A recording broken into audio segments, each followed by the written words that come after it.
Hello, today we are doing a review on regular scoot boots.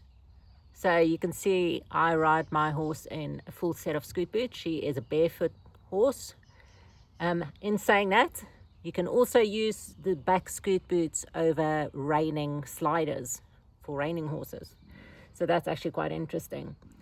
So what I want to do is just show you the differences here between the fronts and the backs, how to use them, and what I like and don't like about them. So the first thing I'll show you is how you actually take these on and off. So I'll just move a little bit closer so you can see. Okay, so I've got my front boot here. Now we've just gone riding and we live in quite a rocky area, so the first thing that you'll notice here is that I have a little bit of gravel in my scoot boot. Now, it doesn't actually affect the function of the boot at all. You can actually just flick them out with a hoof pick. It's really simple, and it's pretty much good as new. So it doesn't actually go into the material of the scoot boot. So I'll show you how to take these on and off. So to take them off, you just undo the fasten strap and these little front straps. There's two of them, and I just pull it off. Super easy. Okay, so I've got my bay hoof here. To put them on, it's pretty much the same. So you put the toe in first and line it up nicely with the middle of the frog, and then I just smack them on pretty much. Pony's used to that. And then I just do up the straps. Now I've actually found something that's really helpful in doing up these straps. It's the side one's easy, so I can just pop that on. And what I like doing with the front ones is I actually like using a hoof pick. And I'm kind of at the wrong angle for this, so give me a second. So what I like doing is hooking my hoof pick in the hole and just making it go over there. That's super easy. And that's that. And to get my horse's little feathers out, I just use my hoof pick, and she's free of feathers under there. You can do this with your finger. It's actually not too hard. I just like using a hoof pick. I just find it a bit easier. So when the boots are cold in winter, the material's a little bit stiffer. So it's just easier to use the hoof pick. But, you know, it's pretty warm here today, so you can see it's quite soft and pliable. It's never hard to get on though. So the reason I like scoot boots, and I've stuck with these, is there's drainage. So if I go through any water, there's not going to be a bunch of water in my hoof boots weighing it down, giving my horse thrush, going slosh slosh while I ride. None of that. If anything gets in here, it comes out again, because there's holes on the sides. You can see on that hoof, on the inside there's a little gap, and on the outside, and the toe's actually open, but there's protection for the toe in the front here. So there's nothing that's actually going to get stuck in the boot, and I like that a lot. I've only ever remember once that the boot came off, and that was because it was the wrong size for the foot, which isn't the boot's fault. It's actually never come off again, and I've used these boots, I think I've used scoot boots for about 6 years now. So this particular pair is actually 2 years old, and I'll just show you the tread on it again.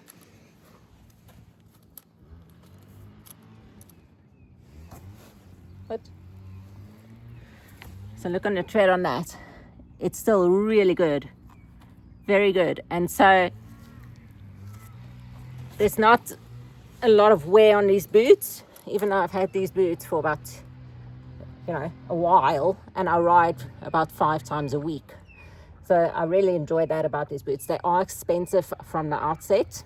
They're $310 a pair, but I think that pays itself off rather quickly, because you're only paying for the trim of the hoof, and then obviously you've got the boots. Whereas if you're shoeing, it can cost you a lot more. So that's not to say your horse may need shoes. So, disregard this information if your horse needs shoes. So these are regulars. These boots at the back here, they are slim. So all that means is the width of the boot is actually narrower. So sometimes what happens with the hind feet is that they're a little bit more narrow than the front feet. So it just accommodates that narrower foot. So it's very important to get the size correct for these boots, and Scoot Boot's really helpful with all of that. So just ask them for advice if you do need it. So you can also see people often wonder, oh, do the boots chafe? Well, I've not really had these that they chafe. So you can see, I can actually stick my finger in here. It's not tight on a foot at all. It doesn't come off though because it fits properly. So you can see there's no gaps here along the hoof wall. The strap is nice and loose, but it's not restrictive. And so that doesn't really break. The only thing I've had break, and after a lot of use, I should add, are these little front straps. And it's usually the top one, I find. And it's just because they keep a tension. So it's really unsurprising that over time they might wear. So I think I've only ever replaced 2 or 3. It's really not bad. And they're really easy to replace. You just literally pull them off and pull on a new one. The screws, well, you can replace the screws as well. They actually give you spares for the fasten straps, these front straps, and the screws when you purchase Scoot Boots. So you're already set up. If you need a repair, you've already got something to repair with. So on these boots, I've got, these are called trail gaiters, these little things at the back, and it's literally just a little sock to soften the back. You can use them without them. I just like the thought of having something soft here. That's really all. I have tried hybrid gaiters on these boots. Now the hybrid gaiters kind of go up from there to there and along the back like this one. But what it does do is make your boot a little bit tighter. So just be aware of that when you purchase those. They do work fairly well. The only thing is you have to actually glue them into the side of the boot here. So they won't last as long as these, for example, because they are in there with glue. There can be a little bit of friction there. So, you know, they work well. I would recommend them if you need something extra, but just be aware of the fit. I also have tried endurance gaiters in these boots, and I really didn't like them. So the endurance gaiters actually have Velcro that come around the pastern like this, and then it extends inside the boot, and there's actually a pad that goes into the boot. Now, it's not foam or anything. It's kind of just a solid pad. And so it stays in place by the hoof pressing on the pad and then the Velcro around here. And I really dislike putting them on. I find it quite hard. And I also didn't like the Velcro over here because this strap ended up having to go over the Velcro and I couldn't actually reach. So it actually made the boots unusable for me. So I got rid of those. So I really like the Scoot Boots. I think they're great. They last the whole trim cycle. If you do have a horse that falls, I guess, in between sizes, consult with Scoot Boot. But what you can also do, if your horse's hooves grow really quickly and you can only do a certain trim cycle, say 6 weeks, what you can do is purchase 2 pairs. So at the start of your trim, have a smaller pair, use those. And then when they start getting a little tight in the back here, you can pop on your size up pair and use that until the end of your trim cycle. So I've done that before because her hooves grow fairly quickly, but it's never been an enormous hassle for us. So, you know, and let your farrier know that you do use the Scoot Boots, just so they're aware to keep the feet a similar kind of size every time, obviously if that's healthy and that's what the horse requires. So I've actually heard a bunch of people say, who don't use Scoot Boots, I should add, that these boots are super slippery. Oh, if you go on the tar road, they're going to be really slippery on the grass. They are not. They are actually really good. They've got great grip on rocks, gravel, grass, roads. I've read on all of that. Puddles, whatever you need to ride through. I've not had any issues. Now, for the people who live in a snowy place, you can actually put studs on these. So I've never used the studs, so I can't give you a review on those because I don't live in a place that's icy or snowy. However, there's that option for you if you do need something a little bit extra for grip, or if you do eventing or something like that. So I do everything in these boots, and the reason I put these boots on, and I've got a full set, is because it's super rocky where we are. So currently we're in the paddock. It's sandy, as you can see, but I'll pop up a picture of the general terrain and you'll see it's extremely rocky.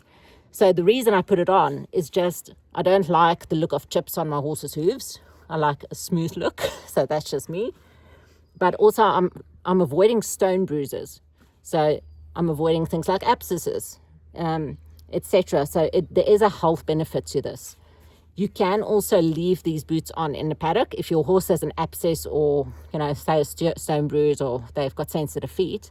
You can actually leave these on in the paddock. Obviously check that they're not rubbing. Check them regularly. Still pick the foot out. Make sure everything's clean under there. But because the boots are open, they breathe. So you're never going to be in a situation where there's no air that gets to the hoof. I've got my horse barefoot for, again, personal reasons, and I like the thought of barefoot. I think it's nice for the horse if they can do it. I like the fact that the hoof can contract and expand, but I needed something extra, which is why I've got the scoot boots. So I ride 5 times a week.